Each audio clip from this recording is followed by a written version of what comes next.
Hey there, exchangers, journalists. I had a chance this morning to hang out at a coffee shop and sift through your guys' submission comments on your short article copies that you submitted to me. I've given you guys credit for your progress thus far, and I am so just shocked and excited. We have 100% participation. Every single one of you on the team is on target, and I'm bragging all over campus, so thank you. Anyway, I took notes on the things that seemed to appear in lots of people's updates in terms of what they are worried about to see if there were any patterns, and I want to address a few of those things to support you over the weekend. First of all, there was a category having to do with research and finding sources. So some of this is kind of basic, but I want to remind you to potentially work with a librarian. On the left-hand side in Canvas, there's access to a librarian. And if you're like, I should really do that, you struggle to maybe figure that out online, shoot me a message and say, Amber, here's what's up. Here's my life flow. Do you have any advice for how I could connect with a librarian? And I'll do that. Also, I encourage you to break down some keywords ahead of time. So have you ever just taken time to look at your free write and pull keywords out?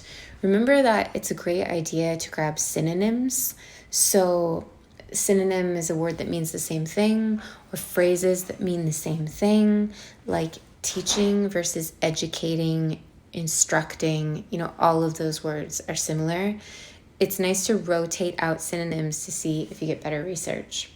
Another thing you may have experienced in the past is doing one set of keywords for the entire concept of your article or piece that you're writing.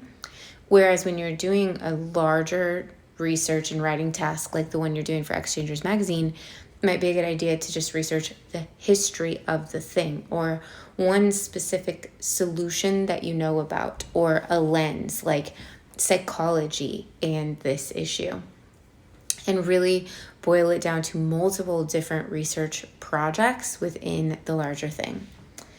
I was also pondering some of the answers that you guys gave me earlier in the quarter about what you think AI could be useful for. And here's something that I'll just share with you that I have been experimenting with in terms of the my own line of ethics and where I want to partner with AI but not surrender my brain or my thinking. I've been using AI similar to how I used to use Wikipedia, which is just as that first line of inquiry to sort of get a map of things. So I might go to AI instead of Google, because some of those tools are a little stronger, to ask sentence-based research questions. Like, hey, is there a resource out there that defines standards for blank, blank, blank? If I'm researching a topic like this, but I really want to make sure that, and I'm blah, blah, blah, because that's one thing about these generators that's really fascinating, is how they can parse through all of that in a more meaningful way. Now, I wouldn't use AI itself personally. There are resources in our library about how to cite AI, but I would use AI to direct you to where you might find that online, and then use that source that it sends you to. Another source support resource that you guys really should be using or that I highly recommend using, is MyBib. MyBib.com. I'm sure you come from all different places in terms of making your works cited pages. MyBib is a pretty powerful and accurate resource and tool for you. So if you're one of the journalists who said, I'm just not sure if I'm doing my citations correctly, log into MyBib and start leaning on that and experimenting with and playing with it a little bit. It's the most accurate. If you're using something else, I'm going to make a bet across the internet, across this video, that it might not. No, I'm going to make a bet that it's not as good as mybib.com until someone proves me wrong. That's kind of my source stuff. Let's move on to the next area of concerns or things you guys are feeling a little uneasy about. Repetition. I hear that a lot. Not just in this stage, but when I reflect on last time that I was working with a group of exchangers, it was like, I feel like I'm repeating myself. Typically, that's an issue with organization. I've already mentioned this to a couple of you, but putting in those headlines to break up sections and then really starting to delineate between what goes where and creating contrast. This section is about this, and this section is about that, prevents repetition. Repetition happens when your stuff is all like kind of in the same pile, and so you keep like saying the same combo of stuff over and over and over. But when you parse it out, then it's a lot easier to create distinctions even while there's connections. It's so nuanced, but it makes a significant difference. So I want you to imagine yourself, if you're this kind of a child, or your sibling was, or you have a friend who was, walking into your messiest bedroom.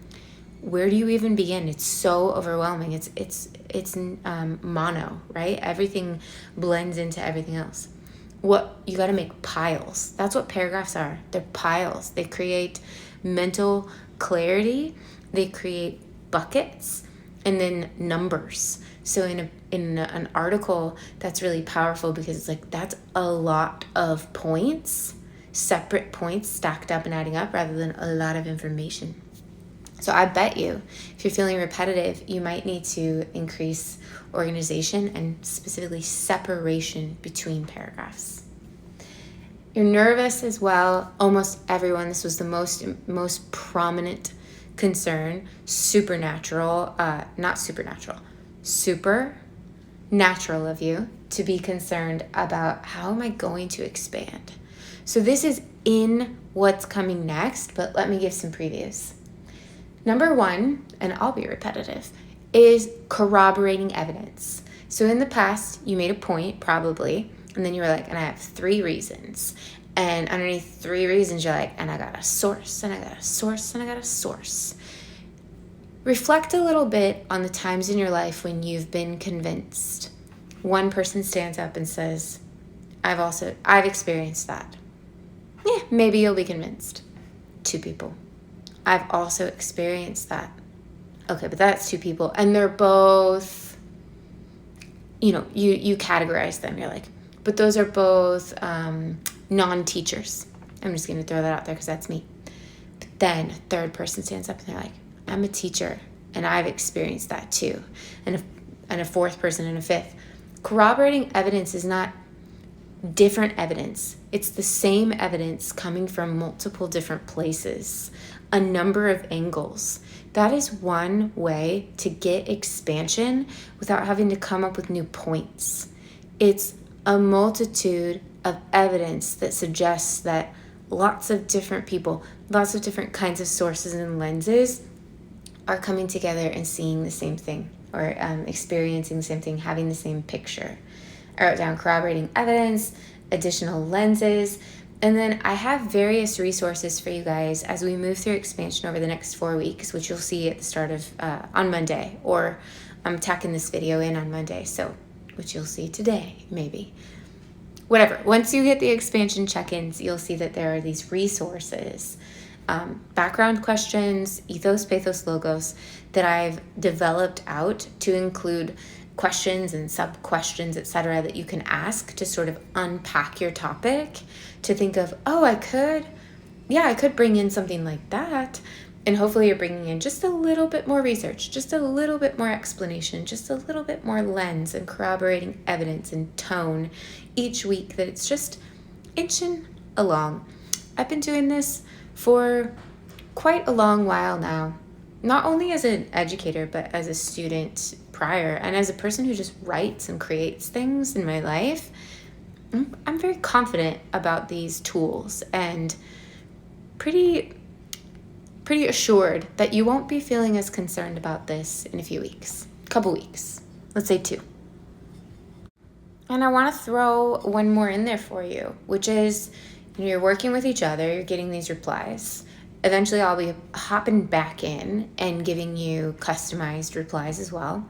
You have your own ideas. You could go to tutors, you could go to librarians. You could also just pass it across the dinner table and see what whoever you live with, or whoever's at your home that day, or whoever's at the coffee shop with you might be willing to suggest. It's when I was in college for my master's degree, I learned entirely online, and it was a little bit lonely to learn in that environment. It wasn't necessarily my first choice, but one of the ways that I made the most of it was that I persuaded my husband to engage in academic speak at the dinner table for 30 minutes every night. And just having a different mind and a different brain, coming from a different, context of their day, enter into my process for 30 minutes, refreshed my thinking, and gave me new ideas for where I could go next with the work that I was doing in my program. One more thing about expanding and revising that came up that I think only one person said, but I was so glad that you did, because I think a lot of people fear this and don't have necessarily successful processes for it. I'm scratching the surface right now. I hope to come back with more advice, but here's the question. How do I expand without losing my original? Like, I'm nervous about, I like what I made. What if I grow it and I lose the affinity that I have for the draft that exists right now? Specifically, what if I accidentally drown out my personal voice or my personal attachment as I'm trying to add in research? So, you'll hear creative writers say, try not to be married to your work. I think that might be slightly dismissive, but it's still advice to pass along. I think what's better advice that I found out there, and that's rooted in my own experiences, is have a process that keeps a record of your changes somehow. So if I knew I was going to go about making some significant revisions that I had, that I was a little bit, like they were going to be large enough that I was going to lose the draft that I have right now, and I felt an attachment, I would make a copy, do all of my dirty work there, compare, and then once I felt comfortable about it, I might paste it back in. Another thing you could do if you don't want to do a separate copy is draw a line and have sort of like a sandbox space at the very bottom of your document.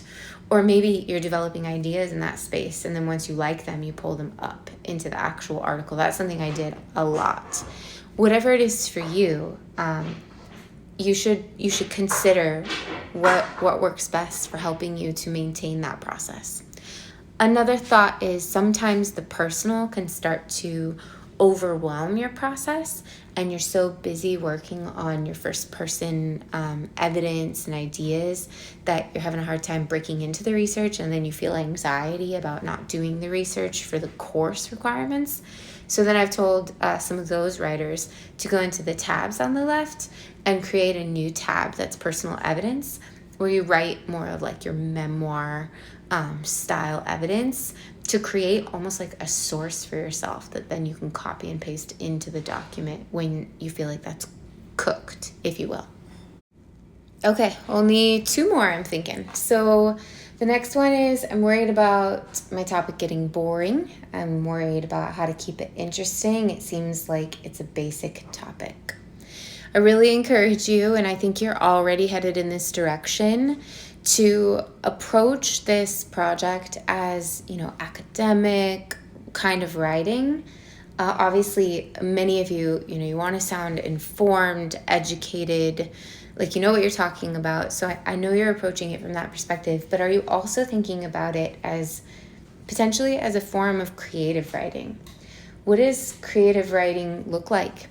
Sometimes it looks like a blending of genres. It might look like borrowing from more poetic language, or one of my favorite references to make just to sort of open up our minds is to imagine National Geographic, that magazine, right? What do they do to keep things engaging? They're writing about really interesting stuff, but how else do they keep it fascinating? There's storytelling, descriptive language, there's imagery. And if you're looking at the working copy that you guys have now, you can use the columns, you can use color, headings, you can play on words, you can bring in, tone, humor, irony. You can also, I think I already said it, but pictures. Pictures can keep things interesting. So if I didn't just say it, a blending of genres. Think about how you might do that. Think about how you might keep things interesting by mixing it up with tone and with mood and those other things that are sometimes only talked about in literary analysis, but really belong in all kinds of communication analysis. And lastly, some of you are worried, as am I, about my own side of this project as the editor, about how you will juggle work and other life things. So I know it's a little bit generic, but keep lists, come up with systems, set a timer, devote chunks of time. Think of it as like, I have 30 minutes that I can get done whatever I can get done, rather than I need to get these 5 things done. That way you can get that boost of, I did it. And that will keep you going. What else can help you juggle that? Believe me when I say that I'm a collaborator, and a co-conspirator in your process. And so if you start to feel stressed, your educational experiences prior have you writing emails to the editor like, I'm so sorry, this is, an hour late, or I'm so sorry I can't get it done by today. Can I get it done tomorrow? Just believe me that really isn't necessary, that what I said at the start of the course and in the syllabus and what I'm going to say over and over is ish. Hit the deadlines ish. Reach out to me. We can make a plan. I want you to learn and grow and pass this course and achieve your educational and career and personal goals and gain something. And I care about that big picture far more than I care about your ability to fit some fake schedule that isn't perfect for every single human being who ever takes this course for every single 10 weeks of this quarter. That's impossible. So sprinkle a little grace on yourself. And if you do that, you might find that it's easier for you to get back on track when you fall off of track. If I'm concerned, I'm going to tell you. And that's, I think, all we need to press on into the weekend. Keep your eye out. I am almost done refreshing the expansion check-ins project, and that will be available to you soon so that you can complete it. It's just a form you fill out. Well, there's a little more to that, but that's how you submit it. Come next Tuesday. And I'm going to go take care of my cat now. Hope you guys are having an amazing week, and I'm really looking forward to checking in again with you soon.